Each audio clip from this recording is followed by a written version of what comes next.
Hey everybody, welcome back to Truth Revealed. I'm Sergio Dinaro, and today we are going to look at the McAlbert's interview on Nightline. Hopefully this is the last time that I look at the Karen Reed case.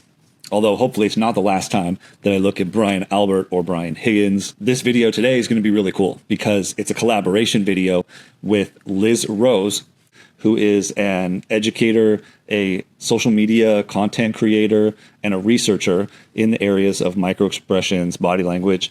And specifically, she works on coaching the dynamics of presence, influence, attraction, connection, and how to improve the way you portray yourself to other people to look more confident and have a better presence. And she does this through science and psychology-backed techniques that she's learned over the course of her career. So now I'll turn this over to Liz, let her introduce herself, and then we'll get started here. Thanks so much. I'm so happy to be here with you, albeit from a distance, but still so great to work with you, Sergio.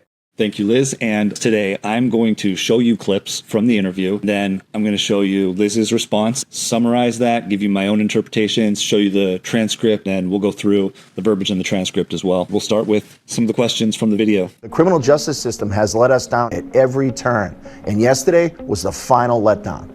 And that's why we're here, because there's nobody left to stand up for us. First, I just want to mention that when Brian Albert does a little intro there, he says, there's no one looking out for us. You see right off the bat that they're presenting themselves as the victims here. Even if you believe that Karen Reed is guilty, the victim in this case was John O'Keefe.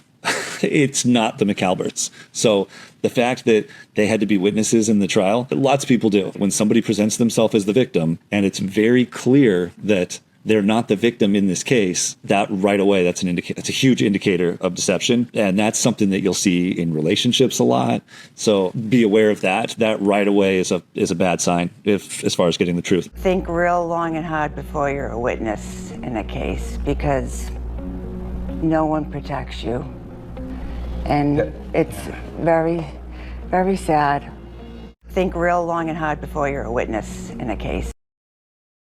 Now, where I paused the video here, you can see this is the baseline of her face. So some people, their mouth naturally sort of curves down. Some people, it naturally kind of curves up. Some people just always look like they're smiling. Some people always look like they're frowning. Nicole Albert sort of has that negative frown all the time. That doesn't actually tell you anything about her personality. People's facial muscles are just structured differently. We have a tendency to think that people who have resting frowny face are generally unhappy people. That's not the case. So we do notice that she's nodding here, but let's continue. Because. So here we have the very typical, like this is a perfect version of a maybe face. Usually it happens in a back and forth. So you present something, usually a quick short point, and then somebody hits you with a counterpoint.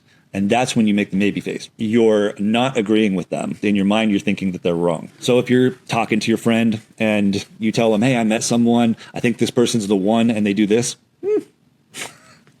that's the maybe face. That's maybe they're the one, but in my mind, I'm saying no, they're not.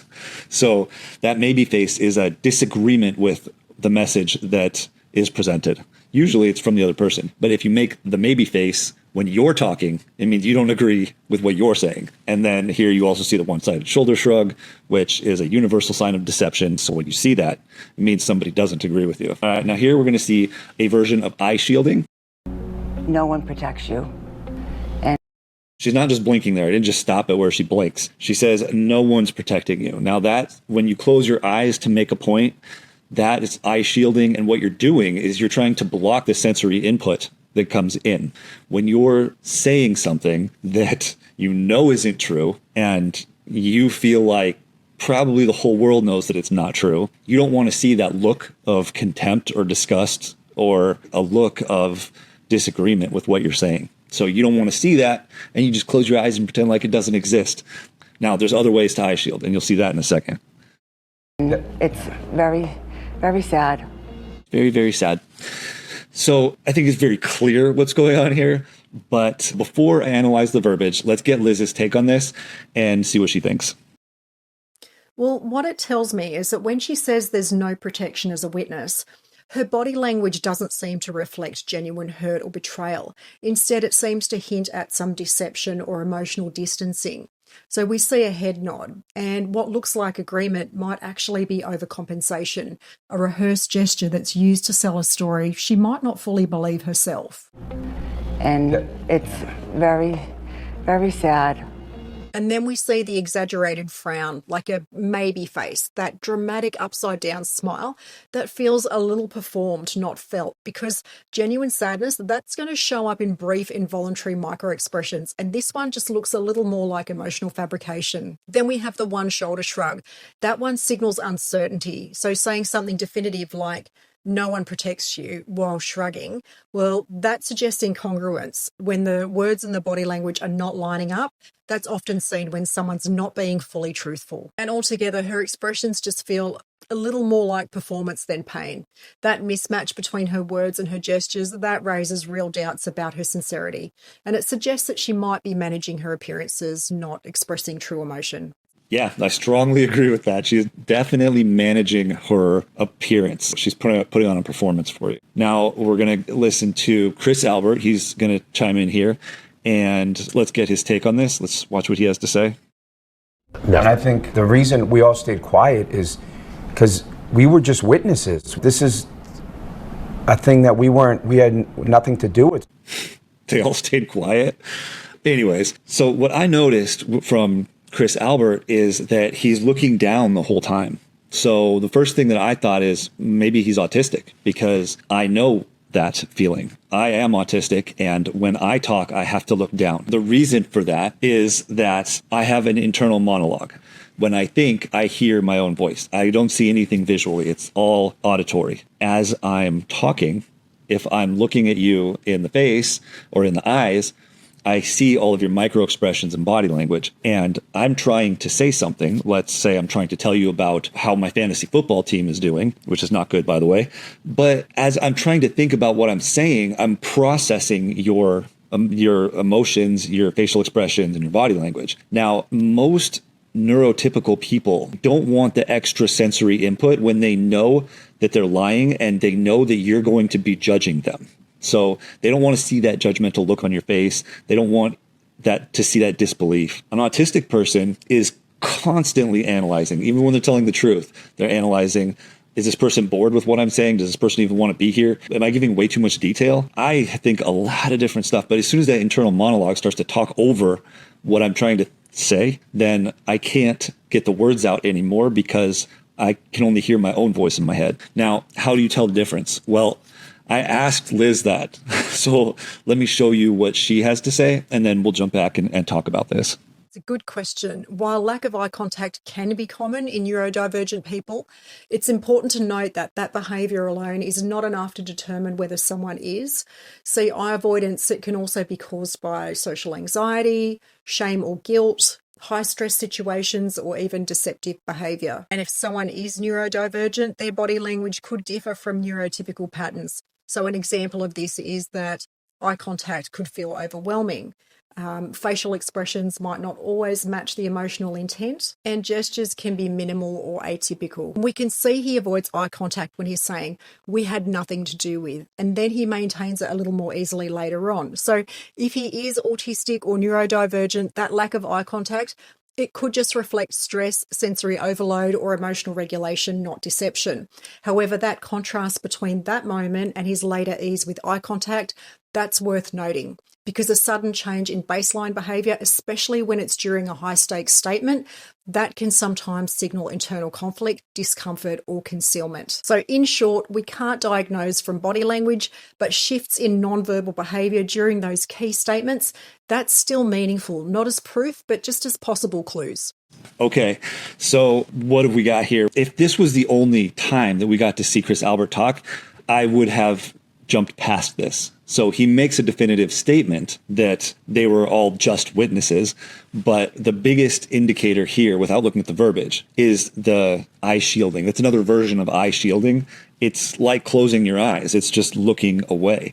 So how do you tell if the person is neurodivergent or not? There's no way to tell unless you have a extended interview and they never make eye contact. Then that's very clear sign. I have people ask me all the time, so if you're autistic and you always have to look down and away and stuff, how come you can make videos? And the answer is because I'm not looking at a person. But the camera, it's not making facial expressions at me while I'm talking. So my brain is not analyzing body language at the same time that I'm trying to talk. It's not a matter of feeling meek, which is what most people think, that you look down because you feel inferior or weak or something like that. It's just a matter of being able to think at the same time. So how can you tell? Well, here, there's more questions that he answers later. They're not particularly relevant, but he has no trouble making eye contact later. So this eye contact is off of his baseline. Now that we have that information, we know that it's eye shielding. And when he can't look up, it's because he doesn't want to see the judgment from the people who are looking at him. Let's look at his statement here. He says,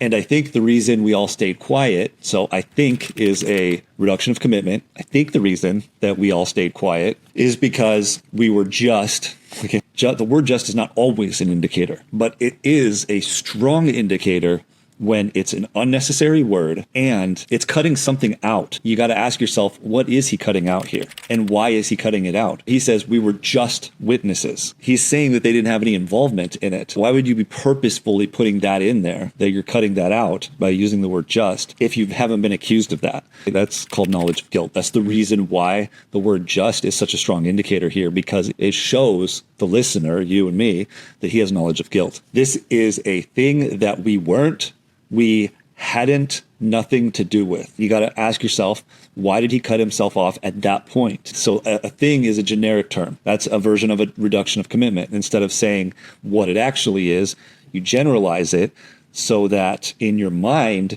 you are not so specifically attacking the one thing that they're actually accused of, or that he's trying to avoid saying. So this is a thing that we weren't, let's just say this for what it is. He replaces murder with thing. This is a murder that we weren't a part of, is what he wants to say, but he can't say it. He can't say it. It's on here and he can't say it. So this is a thing. He greatly reduces from the word murder to the word thing so that he doesn't have to hear the word murder again. And it's only problematic if you have knowledge of guilt.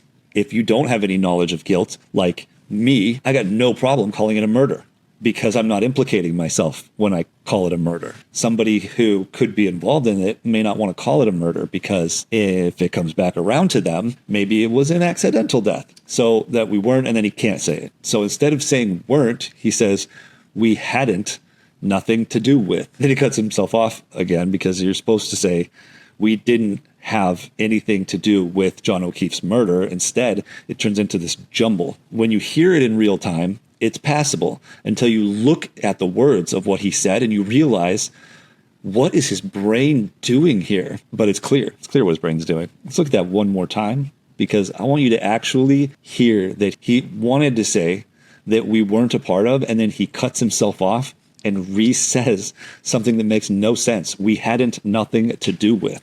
And I think the reason we all stayed quiet is because we were just witnesses. This is a thing that we had nothing to do with. So what I want to interject here is what's going on when you're listening is you're not actually hearing every word. The Wernicke's part of your brain is receiving that information and it's compressing it. Let's say you're losing resolution. From your eyes, you're taking in high definition video. From your ears, you're taking in high definition audio. But your brain just simply doesn't have the processing power to actually process everything the way that it is. So it compresses that information down. You just follow the train of thought, and then a narrative gets reconstructed in your brain using the train of thought, not the actual words themselves. So that's why I write everything down and then show you it in print. Let's move on to the next question here. We did the civic duty, came and told the truth, and that's it. Did you pick that up? Did you pick up the indicators as they were coming there? I'm stopping him in the middle of this because there's a few things that I want to hit on this that I don't want you to miss. So he says, we did the civic duty. He didn't say our civic duty. When you take possession and you take ownership of something, that is commitment. You're putting yourself in that situation. What he's doing here is the exact opposite. He's taking himself out of it. He says, we did the civic duty, which means that it wasn't their civic duty. There's reasons for that, but we won't go into that right now. Then he says, came and told the truth. So if they told the truth, he would want to be a part of that. So he would put himself directly into that. We came, or I came, and told the truth. We have the commitment formula here. I plus past tense plus active voice means it's possible that it's true. That formula doesn't necessarily mean that it's true. It just can't be true if you don't have all the parts of the formula. And what we have here is a missing we, which includes a missing I. So came and told the truth. So he can't put himself in there because he wasn't a part of going and telling the truth. And that is it. Let's listen to the rest of his statement here. People turn this thing into a tailgate party, it looked like some days. Board games, cornhole, cookouts. This is a guy that was murdered. And it's atrocious for that family. Okay, so he says, again, he's redirecting your attention. In the beginning, it was redirecting who is the victim. It's not John O'Keefe, it's me. And now he's saying that all of these other people, you, are playing games and it's a party for you. So now he's displacing blame onto everyone else. It's your fault and I'm the victim, is the crux of his argument here. And this is the reason why Brian Albert is the leader of this group. You'll notice everyone looks at him before they talk to get his approval. Is it my turn? Like, should I talk? Is it okay for me to say the stuff that we rehearsed now? You'll see that look in their eyes as we go through this. Why is he the leader? Because he's the one who's going to present the message. Now he gets a little overly loud and aggressive. And this is a guy that was murdered. Chris Albert couldn't say that. Chris Albert changed that word to something that was less abrasive. And now you can see the stress that it causes Brian Albert, even though he's the aggressive one. He's the leader and he's the one who has to put this information out there. It's atrocious for that family. Notice he overemphasized the murder, but now he can't say John O'Keefe. So why, when he stresses the murder, his brain just won't let him say the victim's name. And that is a distancing technique. So it's very similar to what happened with Chris Albert. It's just sad for John's family and what happened yesterday. And I feel like they didn't get justice for him and our lives just... I feel that they didn't get justice for him. Now, you see the eye shielding again. With his group, you see this a lot. She's looking down and shaking her head. So that is a missing eye. Now, we have two problems. She takes herself out, and then she says just. She's just sad for John's family, which just is a wild reduction of commitment here, because she should have said, I'm sad for John's family. And she's looking down because she doesn't want to be judged. I feel like they didn't get justice for him, and she can't look at anybody in the face. This is the most stereotypical knowledge of guilt look that I think I've ever seen. And then at the end here, she does this looking down with her palms up. But let's see what Liz's take is on this. Yeah, well, in this clip, she's talking about the gentleman's family not getting justice. And then she mentions that our lives have changed forever. Now, as she's discussing her own life changing, she's looking down with her palms facing up. Now, looking down with palms facing up, that body language is often associated with vulnerability, helplessness, or a plea for understanding. And looking down, well, that can signal shame, discomfort, or emotional distance. And some possible interpretations are that it's a genuine emotion, so she might be feeling overwhelmed or powerless, and the gesture is just reflecting her real grief or sorrow. It could also be deflection, which is, shifting from the victim's family to our lives, and that could be a subtle attempt to redirect focus onto herself. So that palms up gesture can soften that shift. Or it could be manipulation. So if she's hiding something, that combination might be used to appear sincere and disarming while she's avoiding that accountability. Why it stands out here for me, though, is that contrast between talking about justice for the victim and then quickly turning to herself, paired with that soft, submissive body language. That raises some questions. It could be reflecting true emotion, but it could also be calculated empathy, which is meant to influence perception. As we combine these two things together, the looking down is clearly shame. It's the inability to make eye contact. What is she answering? And does what she's doing match the emotion that she should be having? So if that were sadness, she should be continuing to look at the interviewer, but showing sadness. Whereas if somebody is showing sadness by looking down, it's usually when they're trying to explain something, like if their best friend just died and they're trying to tell you a story about them and they're sad and they're looking down. That looking down is trying to block off the sensory overload. Looking at sad people while you're recalling a sad memory is trying to maintain your composure. So this is clearly not that. This is not where she is trying to prevent herself from crying for the sake of John and his family. She never gives any indication of sadness at all here. That is very clearly a look of shame. And then when you combine that with the palms up, you get this sense of deception. That's how we know which path we're on. And then that palms up is a feeling of defeat as she says the words that our lives have changed forever. Like Liz said, it's a gesture of vulnerability. So she's saying that her life has changed forever. When in reality, John O'Keefe and the kids that he was taking care of, his niece and nephew, their lives have changed forever. Karen Reed's life has changed forever, but they haven't actually given you an explanation yet as to why their lives have changed forever, which is another indicator of deception here, because when you're making a plea for sympathy, an innocent person is going to continuously repeat that they're not guilty, that they didn't do what they're being accused of. And then the plea for sympathy is usually very suppressed, if it even comes at all, from an innocent person. From a deceptive person, you see this inability to mention the problem at all because they don't want to associate with the problem. And then this huge plea of vulnerability, of submission, of defeat, and that they're the victim. And I'm trying to give you a sense of how the presentation should feel from an innocent person compared to from a deceptive person. Okay, let's move to the next question here. Did John ever come in the house? Never. No.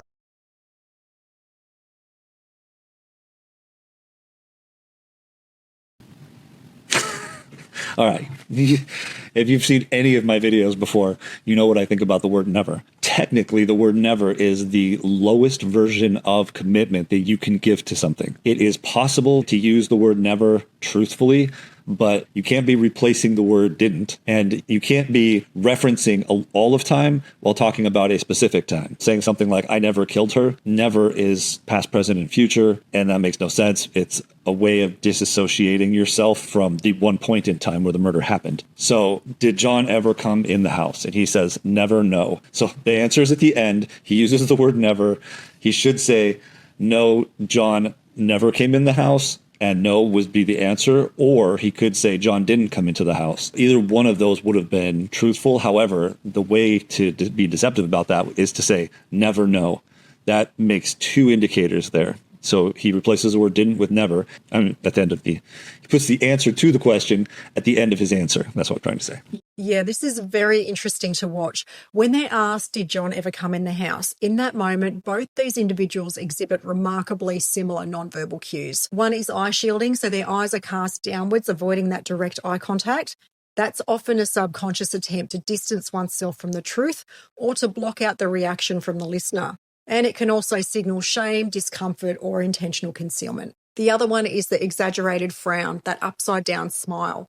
Both of them are displaying that highly controlled expression where the corners of the mouth are sharply pulled downwards. That exaggerated frown is a universal indicator of stress or deceit.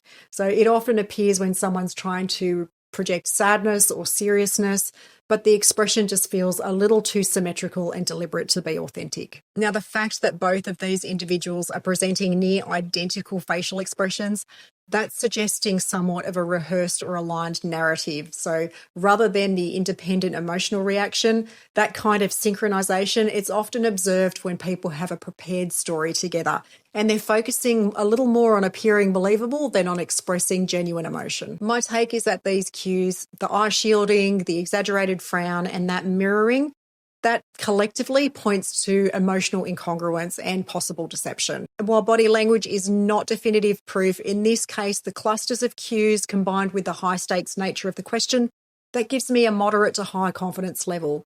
There is enough here to warrant some serious doubt and possibly some further investigation.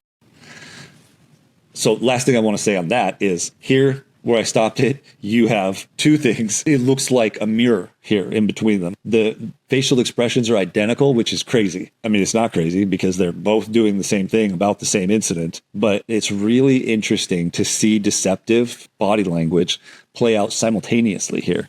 So they're both eye shielding and they both have the look of fear.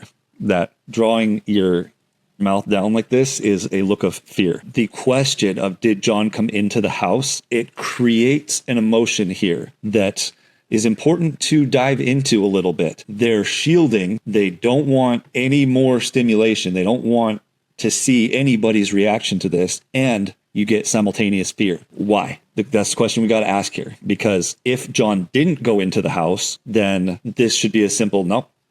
No, he didn't. He didn't ever come into the house. If he came into the house, but then left on his own, and then for some reason, at first they didn't want to say that he came in, but technically he did come in, but he left and he was left on his own 2 feet, you wouldn't see this reaction. So this tells you something very specific, that what happened when John was in the house, there's a tremendous element of fear associated with that. They feel fear, and they don't want to see what's coming. And that's what you get from both of them simultaneously here. This just summarizes the whole recare and retrial right here. So the question is, did John ever come into the house?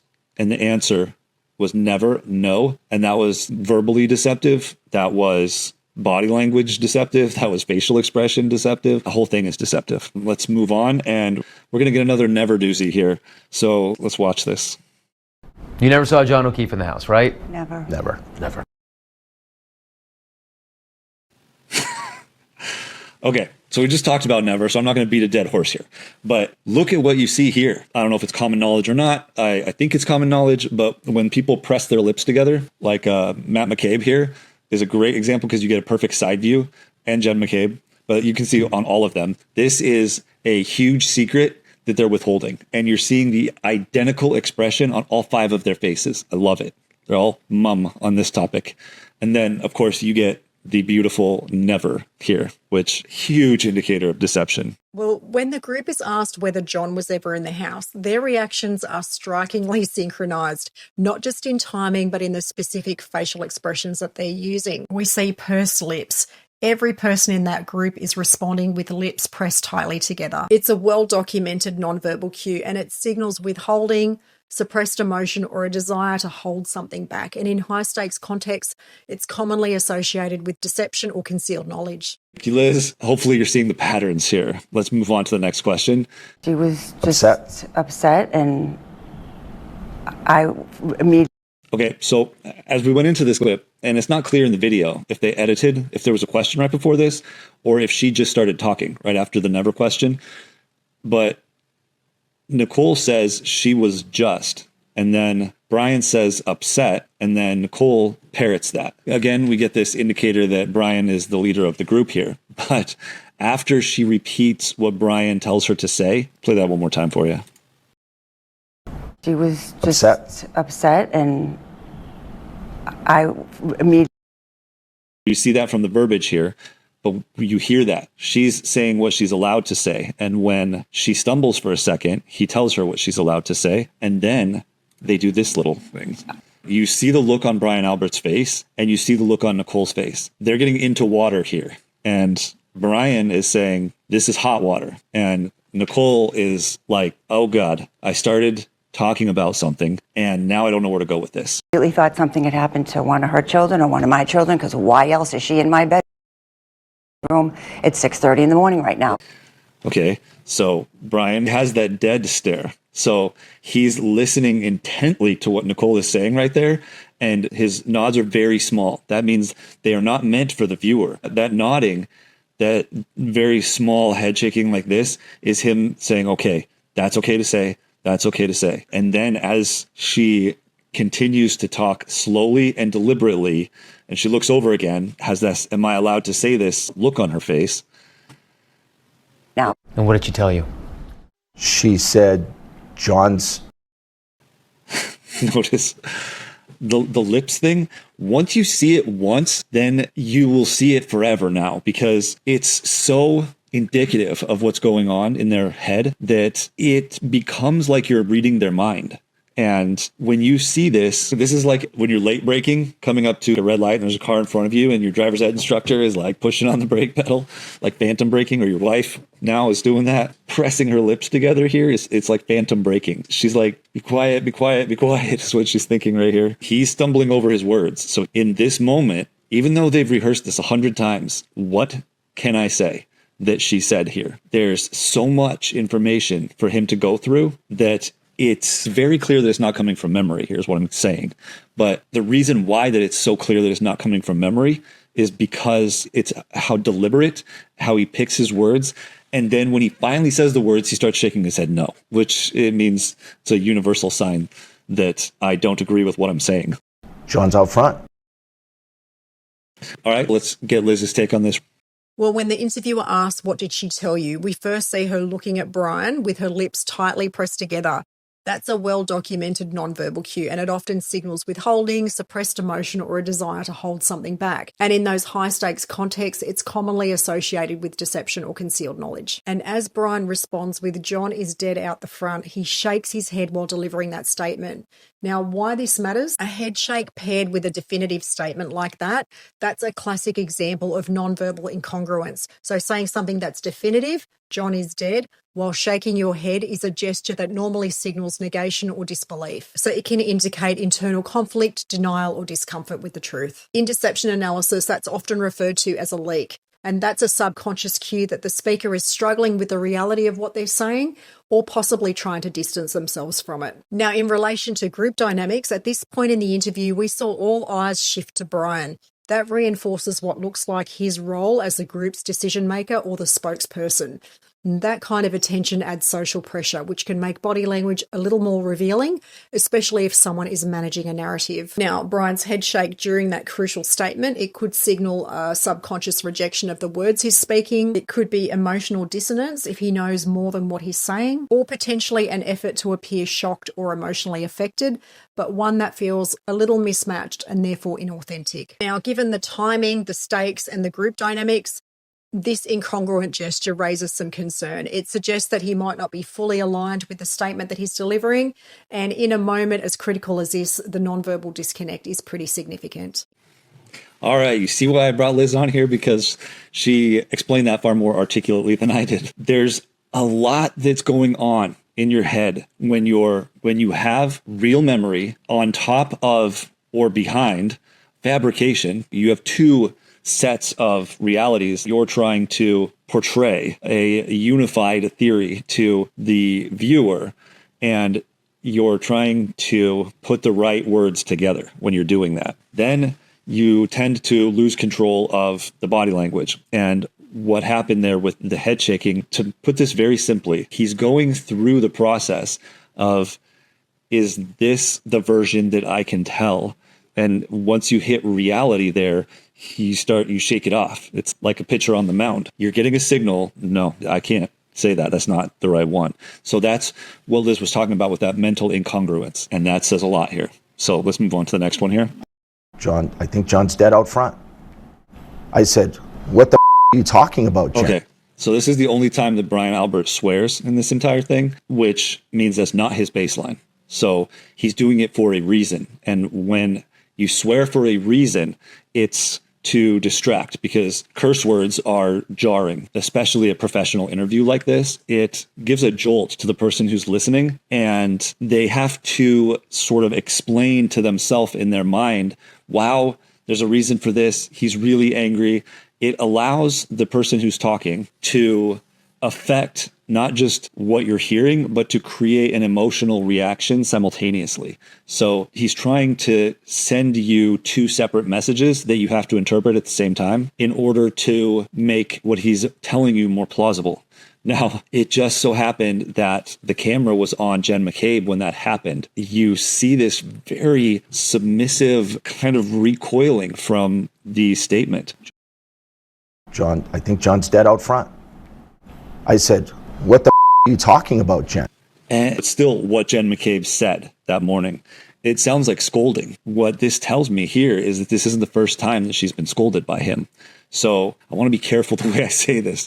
She has a look that she's in trouble, and she's been in trouble like this before, and this is not the first time that she's been scolded by him, which means that this is well rehearsed. But I will also say that it makes me feel a little bad for her, because while she had an active role in all of this, her active role may not have been initiated by her. It may not have been what she wanted to do from the beginning, and more of what she had to do based on the situation. And the situation for her, pretty high stakes, because she has seen what happens if you make them mad. So that's just a very telling look.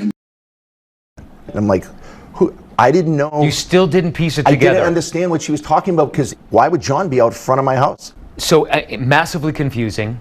There are police officers, EMTs on your front lawn. You're an officer. Why don't you just go outside and investigate or take a look?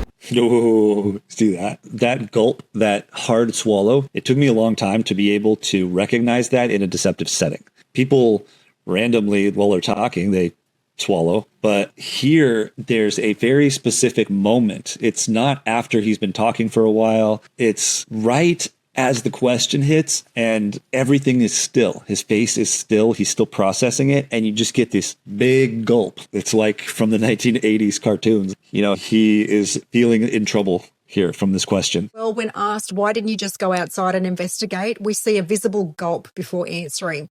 That often indicates a spike in stress or anxiety. It can signal that the question has triggered some discomfort, hesitation, or a fear of being caught in a lie. So physiologically, swallowing hard like that, it's linked to a dry throat, which is caused by the flight or fight response, suggesting that he might be nervous about how his answer will be perceived, or he's mentally preparing a response that maybe isn't fully truthful. So to recap the question here, the question is, why didn't you go downstairs? I'm not a Canton police officer. I'm a Boston police officer. I was just woken up out of a cold sleep from hanging out the night before. By the time I came downstairs, the police were already in my house. John was already gone. John was already gone.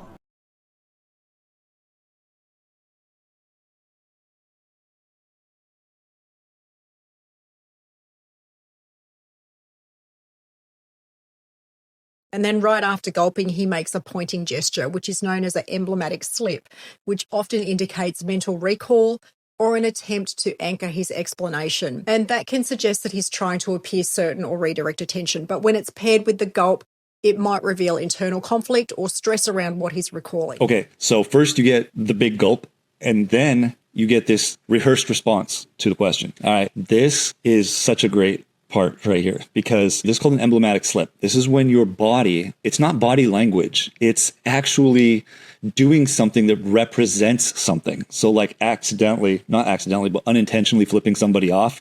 So if you're thinking and somebody's making you mad and you scratch the side of your head and you do it with your middle finger, that is an emblematic slip. This is another version of that when you point at somebody as you're explaining their role. So what you have right here is Brian Albert is telling you that he was already gone, but he points at Jen McCabe. So why is he pointing at Jen McCabe? That John was gone. How did those two things marry up in his mind? And the answer is that Jen McCabe's job was to inform Brian Albert when John O'Keefe, his body had been taken away. So Jen McCabe was playing a distinct role that morning, was to be a scene coordinator for Brian Albert and the rest of them, because he's telling you, he's pointing at her saying he was gone, which means I know he was gone because that was her job, was to tell me when he was gone. And that's when I came down. And let's see what Liz has to say about this. And we can also see that the rest of the group have their hands over their private areas, which indicates extreme sensitivity. It's clear that there's no good reason. There's absolutely nothing that he can say here that is a legitimate reason, because the question is legit. You're a cop. You spent your entire life responding to emergency situations. Now you have an emergency situation and you just sleep through it. It's on your front lawn with a bunch of emergency vehicles. Try and guess. What do you think Brian Albert's response is going to be here? Because don't forget that if it's a truthful response, it's going to come across direct, straightforward. This is what happened, period. Now, if you are starting to get a feel for his personality, then I don't think this is going to be a surprise. Let's look at his response here. There was nobody to save. I would have taken a bullet for John O'Keefe because he was a fellow cop. That's the most ridiculous question that people always ask. It made zero sense. What am I supposed to do? Run out front in my underwear and start running yellow tape around the fire hydrant? All right. Notice what I was mentioning earlier. This is what you're going to see. You're going to see fake anger. So that's very common. Men do this a lot. Honestly, women do it a lot too, but it seems to be the go-to for men, is being tough, aggressive, getting the interviewer to back down, basically. In the lead up, we see that he shifts into what appears to be fake anger.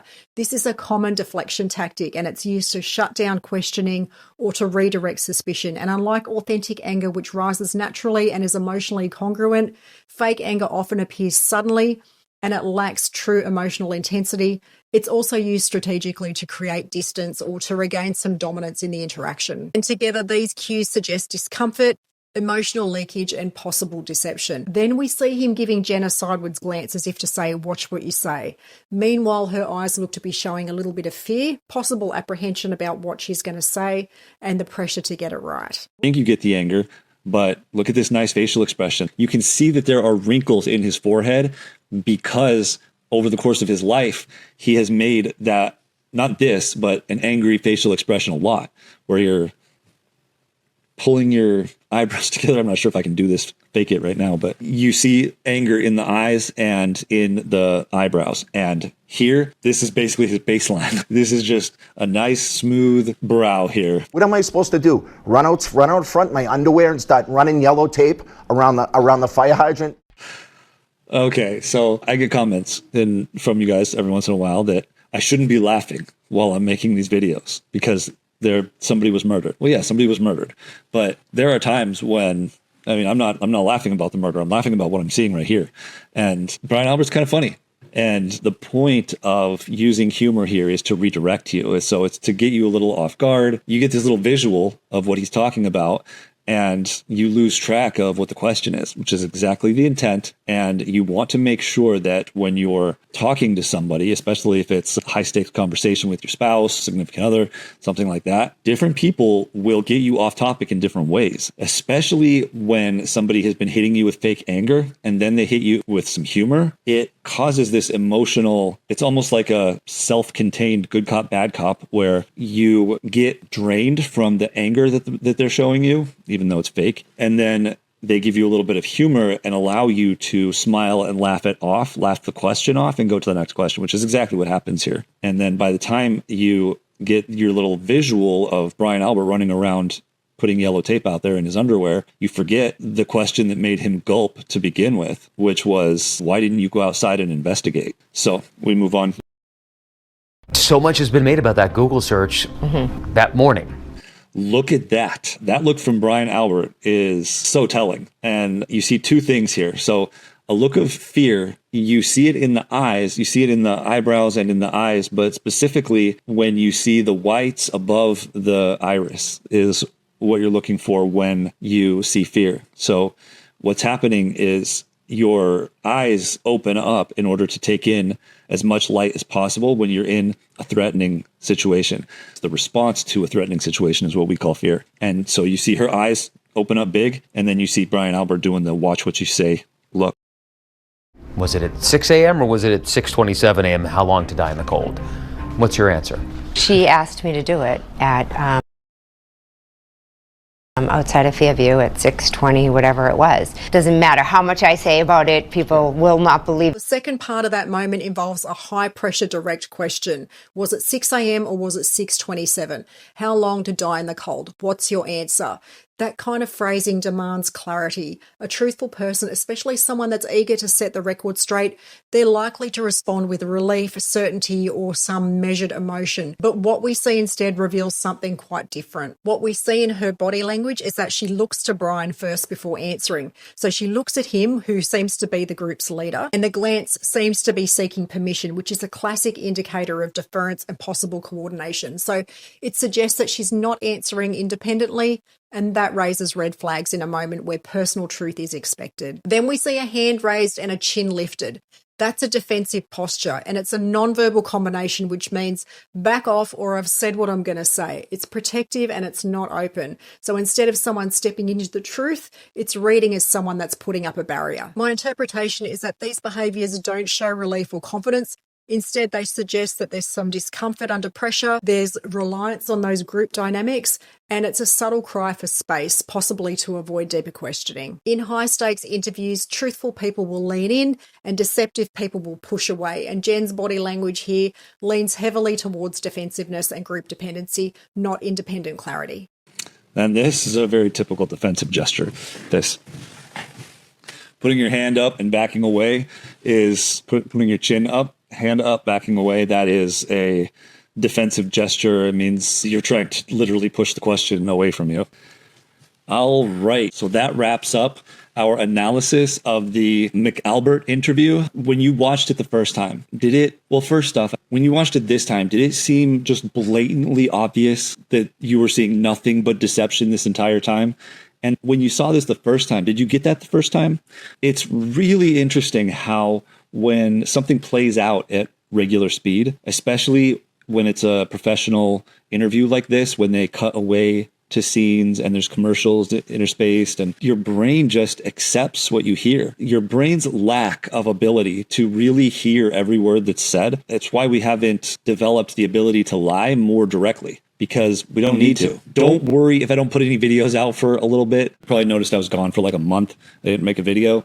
That's because I'm starting my own business. And I'm going to start doing deception detection full-time for law enforcement. I've started working with a couple law enforcement agencies in my area during this initial ramp-up period. So I won't be able to cover as many cases, but the cases that I do cover, I'll be sure to cover them very thoroughly and hopefully to continue to do collaborations. I like getting multiple people's opinions on things that I'm looking at. I'm just in this period where my time is very split and I am very excited about the opportunity to work with some police departments and formalize what I do in a way that may have some structured benefit for society. And hopefully if things go well and I develop a reputation, then I'm hoping that prosecutors, that people in general will see what I have to say and take a second look at some of these cases. Because while everything worked out well for Karen Reed, it doesn't always work out that way for people. I've looked at a couple cases now, Ashley Benefield, the Black Swan case, and Richard Allen, the Delphi murder case, where those are people who are very clearly innocent and they're in jail now. So I am hoping to step up my game a little bit and develop more of a presence in